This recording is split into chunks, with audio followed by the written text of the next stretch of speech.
Hello, আজকে আমরা দেখব হচ্ছে কিভাবে মাইক্রোটিকের মাধ্যমে অটো ফেলওভার কনফিগারেশন করা যায়।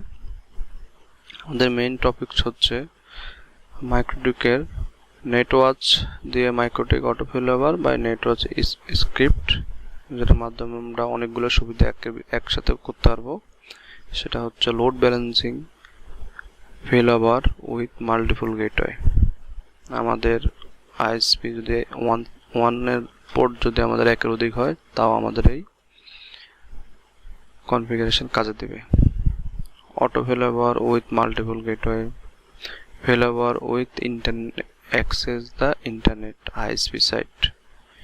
এর কাজটা হচ্ছে মূলত আমরা যারা ফেলওভার করি তারা হয় কি, আমাদের ফিজিক্যালি পোর্ট বা ফাইবার যদি ডাউন হয় তাহলে আমাদের ডিস্টেন্স অনুযায়ী একটা অফ হয়ে আরেকটা থেকে রান হয়। কিন্তু আমরা যদি আমার আইএসপি কোম্পানির ইন্টারনেট অফ হয়ে যায়, দুইটা লাইন নিলাম বাট আমার একটা কোম্পানির ইন্টারনেট অফ হয়ে গেল, তাহলে আমাদের কি হবে, ফেলওভারটা কাজ করবে। তার জন্য মূলত আজকে আমরা নেটওয়াচ স্ক্রিপ্টটা কাজ করব। নেটওয়াচ দিয়ে মূলত আরও অনেক কিছু করা যায়। আমরা আমাদের লাইন আপ আছে কিনা সেটাও মনিটরিং করতে পারি, কোনো হোস্ট আপ ডাউন হচ্ছে কিনা সেটাও মনিটরিং করতে পারি। নেটওয়াচে মোর ডিটেলসের জন্য আপনারা এই লিঙ্কে যে দেখতে পারেন। তো চলুন আসলে আমাদের আজকে মেইন টপিক হচ্ছে নেটওয়াচ দিয়ে কীভাবে ইন্টারনেটটা চেক করা যায়। তো আমাদের কাজের সুবিধার্থে মোটামুটি আমি বেসিক কনফিগারেশনগুলো করে রাখছি, সাথে হচ্ছে আমার পিসিও কানেক্ট করা আছে। আমরা বেসিক যে জিনিসগুলো আগে থেকে দেখে নিব, এই জিনিসগুলো আমাদের সবারই বোঝা আছে। একটা ল্যান আমি রাখছি, দুইটা আইএসপি রাখছি। আমার এখানে আগে থেকে আমি ফেলওভারটা করে রাখছি। আইএসপি 2, আইএসপি 1, এখানে ডিস্টেন্স 1 এবং 2। দেন হচ্ছে একই রাউটের ভিতরে আমি দুইটা গেটওয়ে আমি দেখাই দিছি। এটা তো একই রাউটের ভিতরে দুইটা গেটওয়ে আমি দেখাই দিছি, কারণ হচ্ছে আমাদের লোড ব্যালেন্সিং যেন হয়, দুইটা ওয়ানের ব্যান্ডউইথ যেন আমি একটা লাইনের মাধ্যমে নিতে পারি। তো আগে আমরা হচ্ছে টেস্ট করব ইউজার পিসি থেকে ব্যান্ডউইথ।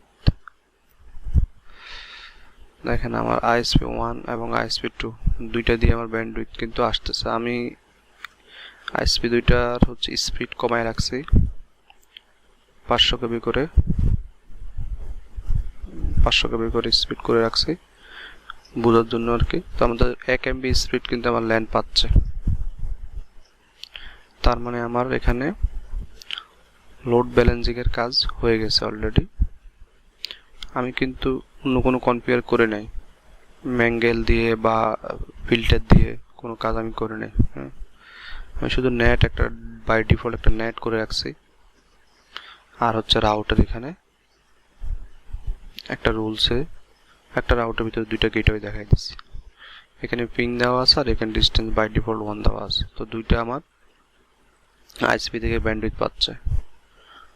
আমার হচ্ছে এখন লোড ব্যালেন্সিং কমপ্লিট। এবার আমরা দেখব ফেলওভারটা, মাল্টিপল গেটওয়ে ফেলওভার। ফেলওভার বাই ডিফল্ট আমাদের যেটা হয় নর্মালি আমরা করে রাখি, সেটা হচ্ছে যদি আমার একটা পোর্ট ডাউন হয়, যদি আমার একটা আইএসপি ডাউন হয় দেন আরেকটা দিয়ে লাইন চলে, আমি একটা অফ করে দিলাম। ধরুন হচ্ছে আপনার একটা আইএসপির ফিজিক্যালি ফাইবার ডাউন হয়ে গেছে, আমার কিন্তু ব্যান্ডউইথ টানতেছে, ইউজার ইউজ করতে পারতেছে। আবার ফাইবার আপ হয়ে গেলে পোর্ট আপ হয়ে যাবে, আবার দুইটা থেকে ব্যান্ডউইথ রান থাকবে। তো এটা কোনো সমস্যা নাই। তাহলে আমরা মোটামুটি অটো ফেলওভারটাও আমাদের কাজ শেষ। এবার আসলে আমরা মূলত যে কাজটা করবো সেটা হচ্ছে failover with internet access ISP side. Configure হবে নেটওয়াচ স্ক্রিপ্ট। এর কাজ হচ্ছে যদি আমার, ধরুন এখানে আমি দুইটা কোম্পানির নাম লিখছি, একটা হচ্ছে লিঙ্ক 3 এবং একটা ফাইবার টপ। এরা হচ্ছে আমার আপ স্ট্রিম। তো আমার আপ স্ট্রিমের ফিজিক্যাল লাইন আপ আছে, আমার রাউটার এবং আপ স্ট্রিমের রাউটারের সাথে আমার কমিউনিকেশন ওকে, কিন্তু সমস্যা হচ্ছে আমার আপ স্ট্রিমের ইন্টারনেট নাই। তো যথারীতি আপ স্ট্রিমে যদি ইন্টারনেট না থাকে আমারও ইন্টারনেট থাকবে না। তো আমি চাচ্ছি যে আমার একটা আপ স্ট্রিম যদি অফ হয়ে যায় যেন আর একটা আপ স্ট্রিম রান থাকে, তার জন্যই মূলত নেটওয়ার্কটা কাজ করবে। তো আমরা এখন আপনাদের দেখাবো। তার জন্য রাউটের ভিতরে দুইটা কনফিগার করতে হবে, আর নেটওয়ার্কের ভিতরে টুলসের ভিতরে নেটওয়ার্ক এর ভিতরে দুইটা কনফিগার করতে হবে। টুলস থেকে নেটওয়ার্ক, এখানে দুইটা স্ক্রিপ্ট আমি লিখে রাখছি আমাদের কাজের সুবিধার্থে। দেখেন 1 2 এই দুইটা আমার এখানে লাগবে। আমি কনফিগারটা দেখা দিচ্ছি। আমরা ডিএনএস এখানে সিলেক্ট করতে পারি, বা পাবলিক ডিএনএসটা ইউজ করতে পারি, বা হচ্ছে আপনার আপ স্ট্রিমের ওয়ান পোর্টের আইপি অ্যাড্রেস যদি সে আপনার প্রোভাইড করে সেটা ইউজ করতে পারে। আপের ভিতরে আমরা এখানে একটা রুলস ইউজ করলাম, ডাউনের ভিতরে এখানে একটা রুলস ইউজ করলাম। তো যারা নেটওয়ার্ক নিয়ে আগে থেকে কাজ করছেন তারা মূলত এখানে অনেকগুলো রুলস ইউজ করা যায়। তো আমরা আইপি রাউট মানে রাউটের ভিতরে এনাবেল হবে ফাইন্ড কমেন্টস, মানে কমেন্টসে যদি আমি ISP 2 লেখা থাকে।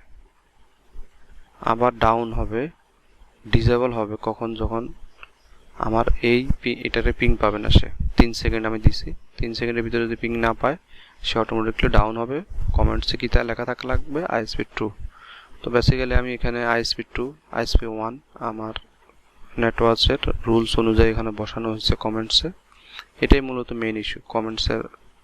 কমেন্টগুলা যদি আপনি ভুল দিয়ে দেন তাহলে কাজ হবে না। এটার ক্ষেত্রে সেম রুলস, জাস্ট দুইটা ডিএনএস ইউজ করা হয়েছে।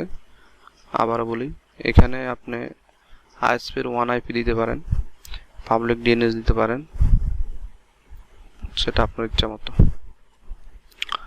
এরপরে হচ্ছে রাউটের এখানে আর দুইটা রুলস নতুন করা হয়েছে। সেটা হচ্ছে একটা গেটওয়ে ডেস্টিনেশন দেখানো হয়েছে, এই গেটওয়ে দিয়ে এই ডেস্টিনেশন খুঁজতে হবে, আবার এই গেটওয়ে দিয়ে এই ডেস্টিনেশনে খুঁজতে হবে। এই দুইটা, আর কিছু না।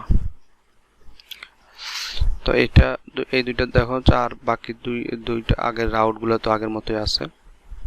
তো আমি এখন দেখাচ্ছি আমার আপ স্ট্রিমের ইন্টারনেট অফ করে হয়ে গেলে কি হবে। আমি এখন এখানে আমার IGW মানে লিঙ্ক 3 ইয়েটা ইন্টারনেট অফ করে দেবে। লিঙ্ক 3 কিন্তু ইন্টারনেট আছে, লিঙ্ক 3 ইন্টারনেটটা অফ করে দেবে। লিঙ্ক 3 ইন্টারনেট অফ করার সাথে সাথে এখানে রুলস অলরেডি কাজ করে ফেলছে। ডাউন, আমার একটা গেটওয়ে ডাউন হয়ে গেছে অলরেডি, আর রাউটার ডাউন হয়ে গেছে। এখন অটোমেটিক্যালি যেটা লিঙ্ক 3 ডাউন, লিঙ্ক 3 তে কোনো ট্রাফিক যাবে না, এটা চলবে। আবার যখন লিঙ্ক 3 আপ হয়ে যাবে সাথে সাথে এটা আপ হয়ে যাবে, এখান দিয়ে ট্রাফিক যাওয়া শুরু হবে, এটাও আপ হয়ে যাবে। আবার যখন আমার ফাইবার আটমের ইন্টারনেট আছে, ফাইবার আটমের ইন্টারনেটটা আমি অফ করে দিলাম, এটা তাদের ওয়ান পোর্ট। ফাইবার আটমের ইন্টারনেট অফ করার সাথে সাথে ওই 3 সেকেন্ডের ভিতরে আমার এখানে এসে ISP 1টা ডিসেবল হয়ে যাবে, ট্রাফিক এখন যাবে। ফাইবার আটম অফ হয়ে গেছে, এখন লিঙ্ক 3 তে যাবে। আবার যখন ফাইবার আটমের ইন্টারনেটটা চলে আসবে, তখন আবার কিন্তু এটা আপ হয়ে যাবে। তখন আমি আবার কিন্তু কি দুইটারই ব্যান্ডউইথ আমি ইউজ করতে পারবো একসাথে। আশা করি এই ভিডিওটা আপনারা অনেক ISP যারা ব্যবসা করেন বা যারা মাল্টিপল ওয়ান ISP লাইন নিয়ে কাজ করেন তাদের অনেক সুবিধা হবে। তো যদি আপনাদের কারো কোনো কনফিগারেশন সমস্যা হয় কমেন্টসে জানাতে পারেন বা আমার সাথে যোগাযোগ করতে পারবেন, আমি কমেন্টসে সব ডিটেলস দিয়ে দিব। তো আজকের মতো এখানে, আল্লাহ হাফেজ, থ্যাংক ইউ।